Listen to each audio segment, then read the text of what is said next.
Баршаңызға қайырлы күн оқырмандарым, менің арнама қош келдіңіздер. Ең алдымен арнама тіркеліп, қоңырауша белгісін баса кетіңіздер.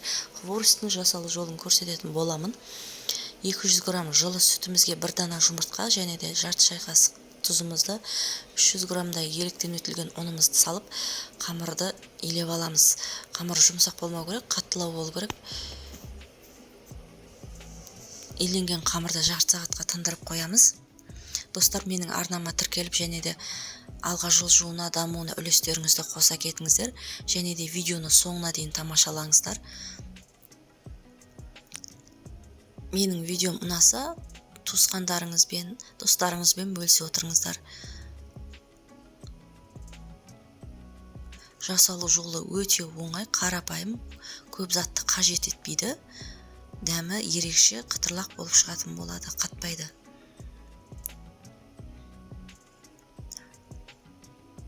Жарамдылығы 5 күнге дейін барады, сол қалпында тұра береді, бұзылмайды мүлдем. Егер ұн аздау болып қалса, үстінен тағы да ұн салып илеп аласыздар.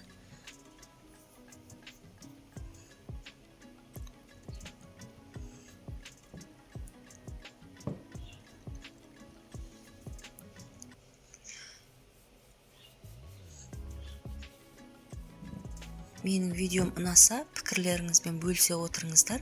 Қажетті заттарды описание бөлімінде қалдырамын. Және де менің монетизацияға жетуіме сіздердің көмектеріңіз мен үшін зәру. Мені қолдап кетіңіздер.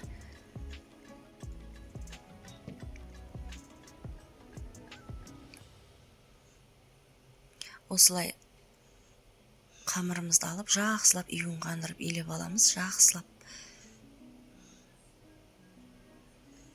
Ию қанған қамырдан хворст өте әдемі, тамаша шығатын болады.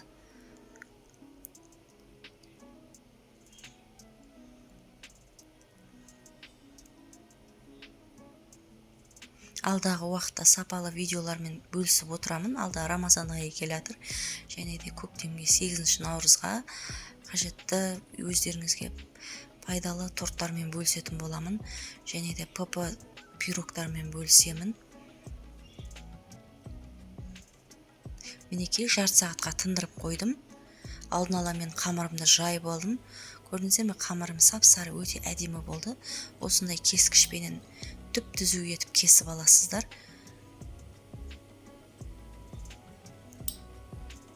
Жасап көріңіздер, балаларыңызға ұнайды.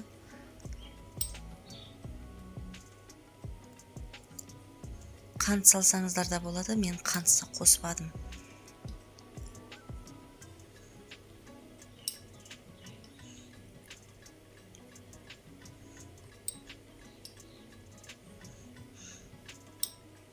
Мінекей дайын болып қалды, кесіп алдым. Және де мен алдын ала отымызға табамызды құйып, сұйық майымызды құйып, қыздырып алдым. Қатты қыздырудың қажеті жоқ, достар, өйткені күйіп кетеді. Орташа баяу отта қуырып алатын боламыз.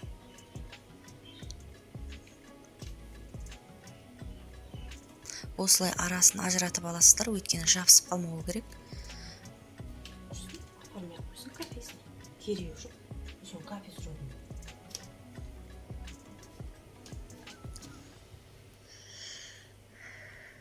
Ой, жездім-ау.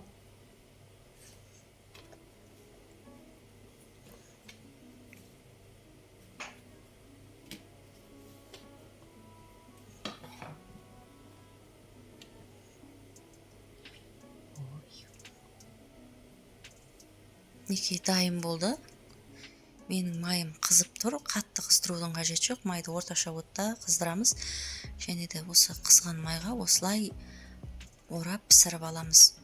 Қамырда жұқалау жаясыздар, сонда арасы таза пісетін болады. Өте керемет шығады, осылай шарик-шарик болып, қытырлақ болып шығады. Жасап көруге кеңес беремін. Біріншісін салғанда сәл ыңғайсыздау болып қалды.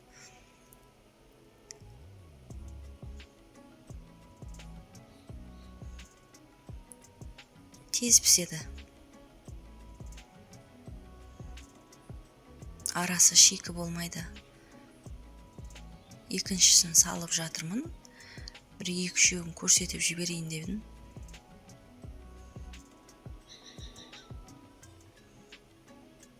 осылай орап пісіріп ала бересіздер баяу отта.